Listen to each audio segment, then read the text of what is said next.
Let me tell you something that'll mess up your pride and fix your soul at the same time. The cross didn't wait for your best version. It came straight for your worst, not your cleaned-up Sunday version. Not your look at me now story, nope. God looked at your filthiest moment and said, that one. I want that one.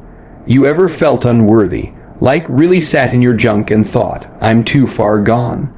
Good, because that's when you're finally close enough to understand what grace tastes like. Let me paint it real for you.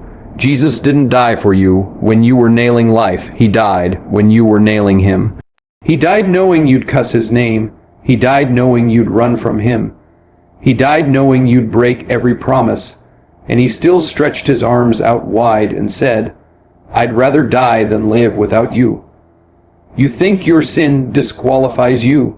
Nah, your sin is what qualified you for the cross. Don't get it twisted, this ain't about self-help. This is about bloody, brutal, undeserved mercy. When you were at your worst, drunk in regret, broken in shame, curled up in your failure, the cross didn't flinch.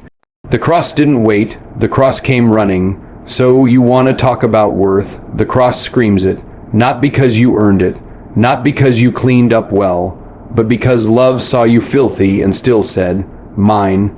You might hate yourself for what you did, but heaven still sees a soul worth bleeding for. That cross didn't happen on accident.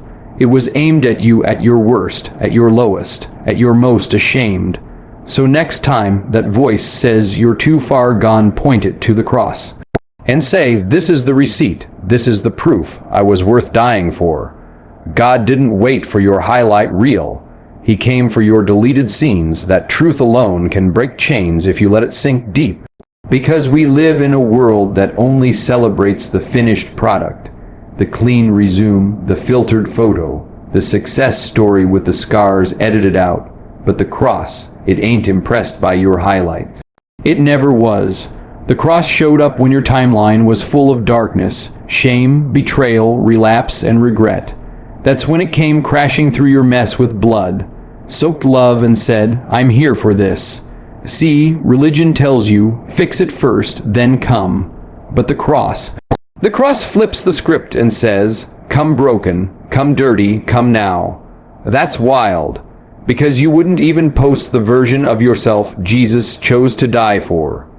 You wouldn't show that part to your friends, your family, or even yourself in the mirror. But he saw it fully, clearly, and didn't back away. He leaned in. He didn't wait for your church attendance to go up. He didn't wait for you to quit that addiction. He didn't hold out until your mouth stopped cussing, your mind stopped wandering, your guilt disappeared. No, he came while all of that was still going, and not just came. He died, chose to die, volunteered. Not for the Sunday morning you, but the Saturday night wreck of a soul who couldn't even look up because the shame sat too heavy on your chest. This is what makes the cross offensive to pride, because pride wants to believe that maybe I was lovable enough, maybe I did something right, maybe he saw something good in me, and that's why he came. But the gospel slams that door shut. It says he saw nothing good, nothing worthy, and he still said yes. Not because of who you were, but because of who he is. That's not weakness. That's not pity. That's power, because it means your worth was never rooted in your performance. It means your darkest moment didn't cancel his plan. And if he came for you then, in that low, disgusting, hopeless pit, what makes you think he'll leave now? You weren't rescued because you made progress. You were rescued because grace doesn't wait for the edit. Grace goes after the raw footage, the stuff you deleted, the scenes you tried to forget. Think about it. What would your deleted scenes look like? The moment you cried alone and begged God to make you disappear. The night you did what you swore you'd never do again. The time you looked someone in the eyes and lied like it was nothing. The time you couldn't even pray because you thought God had walked off. Yeah, those moments, that's where he showed up. And he didn't bring judgment. He brought mercy. He didn't bring a lecture. He brought nails. He didn't bring a contract. He brought a covenant written in blood. So stop trying to dress it up. Stop thinking you've got to make yourself more lovable to be accepted. The cross already screamed your value loud enough. You were chosen with eyes wide open. He saw it all. The mess, the misery, the mistakes. and still said, "That one's mine." That should wreck your ego and heal your heart all at once. Because when you realize he came for your deleted scenes, you stop running from them. You start letting grace walk into those dark rooms and turn the lights on. You start standing up with boldness, not because you're good, but because he's still good even when you're not. So here's the truth: you can't impress him. You don't have to. You were already worth dying for in your worst moments. And if he was willing to take the cross for the version of you you're most ashamed of, then you better believe he's still walking with you now. You're not holding him up. You never were. He's holding you. Not because of your highlights, but because of your deleted scenes. The cross wasn't a reaction to your goodness. It was a rescue from your worst. That changes everything. Because most people think God is waiting on them to get better before he steps in. Like he's standing on the sidelines watching your life fall apart, arms crossed, saying, "I'll come help once you clean up that mess." That's not the cross. That's not grace. That's religion. And the cross didn't happen because you were finally good enough to deserve it. It happened because you were so lost, so broken, so far gone that there was no other way. Let's keep it real. You weren't climbing your way to heaven. You were drowning, and the cross wasn't a rope tossed down to a struggling swimmer. It was a lifeguard diving in, grabbing a dead body and breathing life back into it. You weren't getting there. You weren't almost good enough. You were spiritually dead. And Jesus said, "I'll take their place." Not because you earned it, not because you gave him a reason, but because you were hopeless without it. If God only stepped in when we got better, then the cross wouldn't exist. If the cross was a response to your righteousness, it would have never been necessary. But it wasn't a reward, it was a rescue. God knew exactly what you'd do, the lies, the betrayal, the pride, the secrets. And he still went through with it. That's not passive love. That's not cautious affection. That's radical rescue. You don't rescue people who almost made it. You rescue the ones who are completely gone. The ones who are stuck. The ones who've given up. The ones with no hope left. And that was you. That was me. And the cross didn't hesitate. It wasn't some gentle invitation. It was a bloody intervention. A violent interruption. Jesus didn't come to give you a second chance. He came to give you a second life. We've got to stop thinking of God like he's a disappointed parent waiting for us to grow up. The cross proves that God doesn't love us based on potential. He loves us based on who he is. He didn't look at you and see potential. He saw a soul in crisis, a heart under siege, and he made a move. You were in free fall, and he took the hit. You were in rebellion. And he stood in the gap. You were in shame, and he covered you with grace. He didn't sit back. He didn't stall. He didn't ask for a reason. He saw the wreckage and walked straight into it. That's rescue. That's why we worship. Not because we were good enough to attract God's attention, but because we were broken enough to need his intervention. And here's the punch in the gut for your ego. If you think God saved you because of something in you, then you'll always feel pressure to keep it up. You'll think your relationship with him is built on your ability to maintain. But if you understand that the cross was never about your goodness, you'll rest in the freedom of grace. You'll stop performing. You'll stop pretending. You'll start living like someone who's actually been rescued. The cross doesn't flatter you. It exposes you. It reveals how deep your need really was. But it doesn't leave you in shame. It lifts your chin and says, "Yeah, you were that bad, but I loved you anyway." That's the beauty of it. That's what makes grace so offensive and so beautiful. You didn't deserve it. You still don't. But you've got it. So no, the cross wasn't a reaction to your goodness. It wasn't God saying, "Okay, now you've finally prayed enough, believed enough, tried enough." It was God stepping in while you were dead in sin, without hope, without direction, without strength, and saying, "I'll trade places." It was rescue, not reward. It was mercy, not merit. The next time you think God's love is tied to your performance, look at the cross. It's not a trophy for the holy, it's a lifeline for the hopeless. It wasn't earned, it was given, and it wasn't given when you were at your best. It was thrown down into your worst, because the cross was never about your climb. It was always about his descent. Your sin doesn't disqualify you, it's the exact reason grace showed up.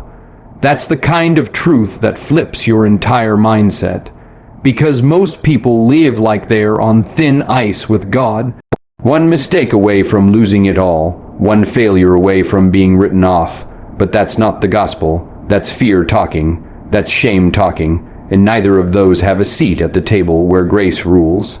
Listen, if sin disqualified you, none of us would be standing. We'd all be done, over, game finished, but God didn't come for people who had it together. Jesus didn't die for people who were just slightly off course. He came for the broken, the messed up, the worst of the worst. And that includes you in your most regrettable, disgusting, hidden moments. You didn't scare grace away, you summoned it. Your sin wasn't a surprise to God. It wasn't some plot twist that made him change his mind. He didn't come down here and say, "Whoa, I didn't know it was this bad."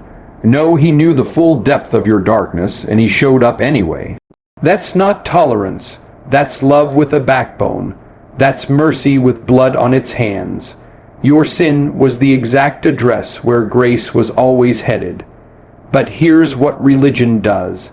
It convinces you that the moment you sin, you've blown your shot. Like you had grace, but you fumbled it. Like you were saved, but now you're back to square one. Nah, that's not how this works. Your sin isn't greater than the cross. What Jesus did on that cross wasn't some conditional offer based on your future performance. He paid for it all of it, past, present, future, every word, every thought, every act, covered. You didn't lose grace when you sinned. Grace came looking for you because you sinned. That's what makes it grace. It's not a reward for good behavior. It's a rescue plan for the drowning. You weren't left behind because you messed up. You were pulled in closer. God doesn't walk away when you fall. He kneels down and lifts you. Let me say it plain. Your sin is the very thing that qualified you for mercy. If you didn't have sin, you wouldn't need a savior.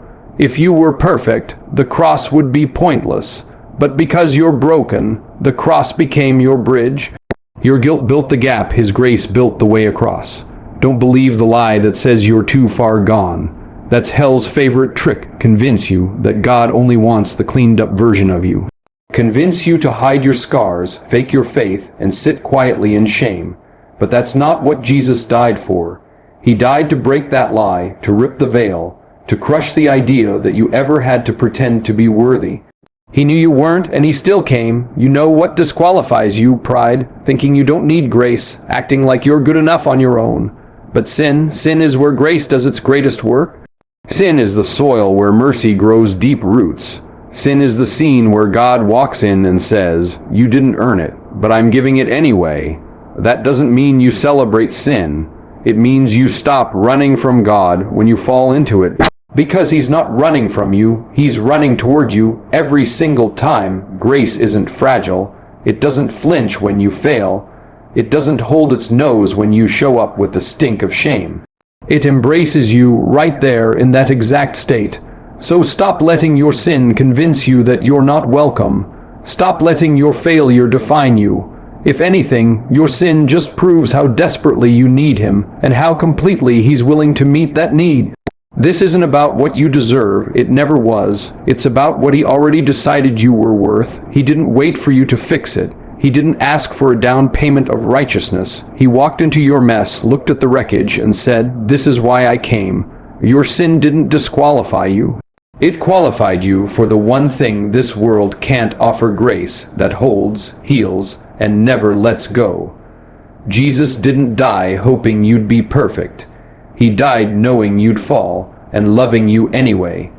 That right, there is a kind of love this world can't manufacture. Because everywhere you go, love is conditional. People love you as long as you meet expectations, as long as you keep performing, as long as you don't disappoint them. But the cross wasn't built on conditions. It was built on certainty. Jesus didn't gamble with his life. He knew exactly who you were, exactly what you'd do, and exactly how far you'd run. And still said, "I'm going all the way for that one." You weren't saved on a technicality. This wasn't a loophole. This was a deliberate act of love from a God who saw every future sin, every hidden motive, every betrayal you haven't even committed yet, and still said, worth it. That's not passive love. That's active all-in blood and sweat love. That's not love you if, that's love you still. The cross doesn't just show the cost of your redemption. It shows the depth of your value in God's eyes. He didn't invest in your potential. He sacrificed for your reality. So many people are living under pressure, trying to make up for what they think they owe God, trying to earn what was already paid in full, trying to prove they're good enough for something they never qualified for in the first place. But Jesus didn't die with a hope that maybe, just maybe, you'd get it together. He died knowing you couldn't. And he died anyway. That's the scandal of grace. That's what makes it offensive to religion but beautiful to the broken. You're not holding God's love hostage by your performance. You're not balancing on some spiritual tightrope where one wrong move sends you into judgment. You were known fully. You were seen before you even breathed your first breath. Your life, from beginning to end, already laid out before him, and he still chose the cross. That means you're not surprising God with your sin. You're not shocking him with your struggle. He factored in your failure and still paid the full price. That's love, real love, love that doesn't quit when you mess up, love that doesn't pull away when you fall short. The world will drop you, people will ghost you, friends will change up the moment you stop being who they want you to be, but not Jesus. He went to the cross with eyes wide open. He knew what he was buying, and he didn't flinch. You weren't the fine print in the deal. You were the reason for the whole thing. Think about that the next time shame tries to whisper that you're not enough. Think about that when guilt shows up and says, you should have known better. You think Jesus didn't know you'd fall again. You think he's shocked that you still struggle. No, he's not surprised. He's steady. He's faithful. He's the same one who hung there, bled there, died there not hoping you'd never mess up again, but knowing you would and still choosing to carry it all on his back. This kind of love doesn't make sense, and that's why it changes lives. It's not logical. It's not fair, but it's true. He didn't wait for you to reach perfection. He came while you were lost. He didn't ask you to rise to his level. He came down into your dirt, into your weakness, into your failure, and he brought grace with him. That means you can stop pretending. You can stop faking strength you don't have. You can stop performing for a God who already sees the real you and loves you fully. He's not after your perfection. He's after your surrender. He's not impressed by your best days, and he's not intimidated by your worst ones. He didn't die for the perfect version of you. He died for the real one. The broken one, the one who doubts, stumbles, fights battles no one sees, and he didn't do it reluctantly. He did it with joy. For the joy set before him, he endured the cross, and that joy, that was you. Not you at your best, you at your most desperate. He died knowing the full truth about you, and he loved you all the way through it. Your value isn't measured by your past mistakes. It's sealed by the price that was paid for you. And the price wasn't cheap. It wasn't a word, a gesture, or some religious ritual. It was blood. It was suffering.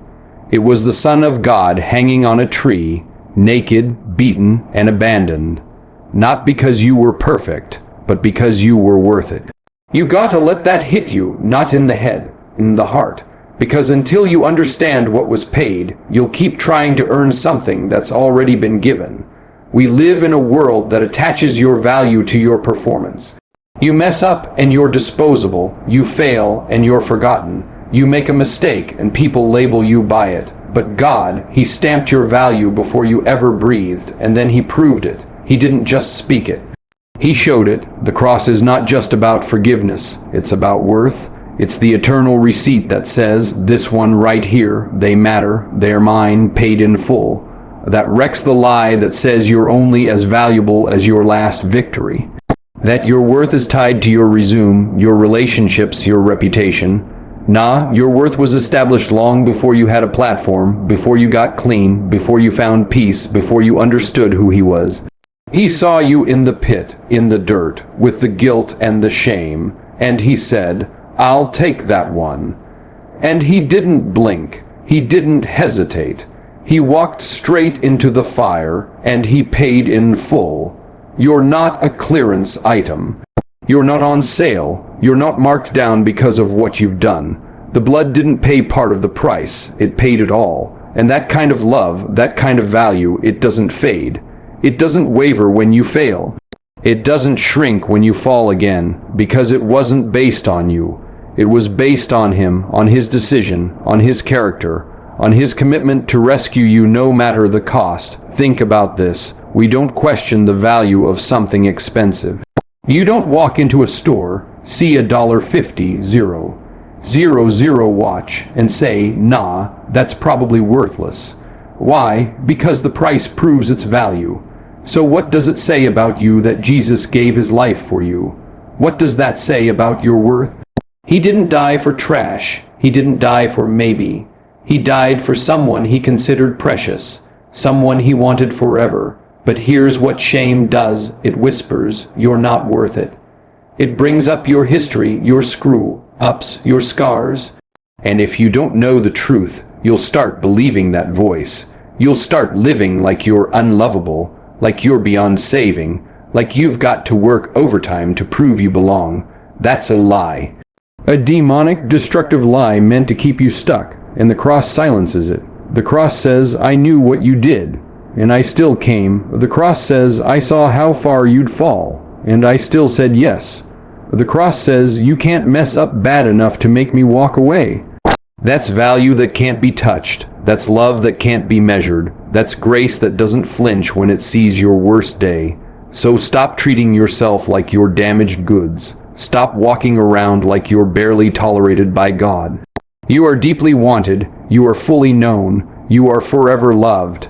Not because of anything you've done, but because of the one who declared your value by laying his life down. Let that truth go deeper than the shame. Let it reach further than the guilt. Let it speak louder than the lies, because the price was already paid, and the value, that's unshakable, that's unchanging, that's sealed in blood. You were worth dying for. Not when you had it all together, but when you were at your worst. And if that doesn't move you, if that doesn't make you stop running and start surrendering, then you haven't really looked at the cross yet. Look again. It's not just a symbol, it's a statement about who he is and about who you are to him. You didn't earn this kind of love, and you can't lose it either. That's the part most people choke on.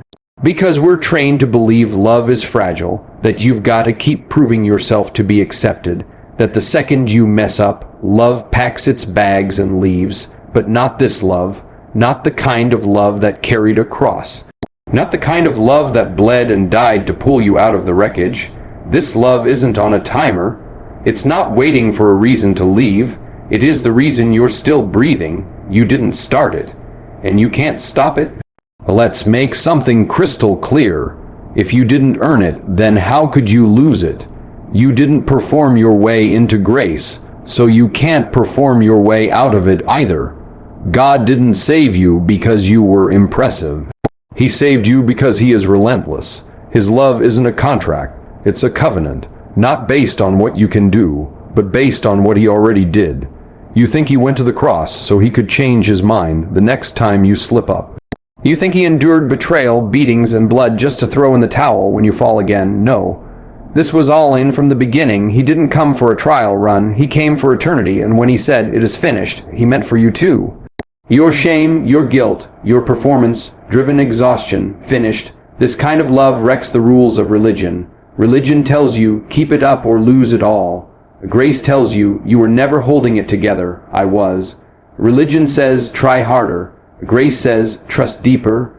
Religion waits for you to fall so it can condemn you. Grace watches you fall and still chooses you every time, over and over again. So many people are stuck in this cycle of guilt and trying to make it up to God. Like he's keeping a scorecard in the sky, like he's tracking your wins and losses and deciding if you still qualify for mercy. But that's not grace. That's religion dressed in insecurity, and the cross blew that entire system up. This love doesn't fluctuate with your mood swings or mistakes. This love is a rock, unshakable, unbreakable. Some of you need to hear this. God's not going to love you. You're not going to wake up one day and find that His grace ran out. This isn't a limited time offer. This isn't a one mistake and you're out situation. His love was poured out completely, not cautiously. He wasn't holding back at the cross, waiting to see if you'd earn the rest. He gave it all, because He already knew everything, and He still chose to love you fully. You were loved at your worst. That means your worst can't undo it. You were chosen before you ever prayed the right prayer, went to the right church, or cleaned up your act. And if you start believing that, really believing it, not just on Sundays, not just when you feel strong, but in the middle of your weakest moments, then you'll finally live free, not free to sin, but free from shame. Not free to stay stuck, but free to walk in the truth of what's already been done. Because when you know you're loved without conditions, you stop performing and start surrendering. You stop earning and start resting. And when you fall, and you will, you don't hide. You run straight back into the arms that never closed. That's what this kind of love does. It changes how you see yourself. It changes how you get back up. And let's be real, some people hate this message because it sounds too easy, too soft, too forgiving. But that's only because they haven't faced how hard it is to keep living under the weight of trying to earn something that was never for sale. Grace isn't cheap. It cost Jesus everything, but it cost you nothing to receive it. That's not weakness. That's power under control. That's love that never gives up. You didn't earn this love, so stop trying to keep it by force. Rest in it, trust it, walk in it, and when shame comes knocking, remind it. You're already claimed, already covered, already chosen. That kind of love, you can't lose it. Not now, not ever.